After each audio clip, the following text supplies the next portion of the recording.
这台奔驰的 S450，客户说走起来以后啊，就听到感觉是左后呲呲呲的异响声。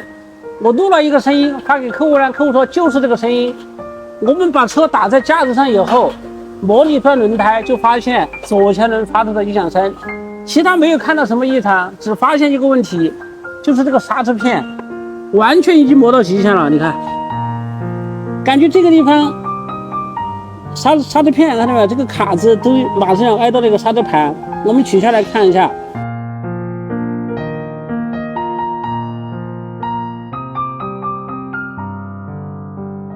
哟，磨到卡子了嘛？你看这个地方磨到卡子了，看到没有？这边也磨到了，这边也磨到了。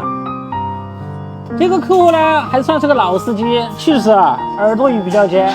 你看拆开以后，这个刹车片衬板这边已经完全磨到极限了，基本上没有了。再加上刹车盘这个地方，看到没有？有磨损，这个地方有一个小台阶。这个小台阶已经磨到这个卡子了，这个地方已经磨亮了，看到没有？这儿已经磨亮了，这个上面有这种印记，看到没？两边都有印记，所以说轮胎在走的过程当中这样一动，那么就会磨到这个部位，就产生一个呲呲呲的一个响声啊。那么为什么这个车这么薄还没报警呢？我们看一下右边，因为奔驰系列里边啊，基本上左侧都是没有刹车报警线的，但是右侧有。我们看一下右侧，为什么这个车刹车片没有报警啊？这是右侧的刹车片，我们把左右的拿来进行一个对比啊。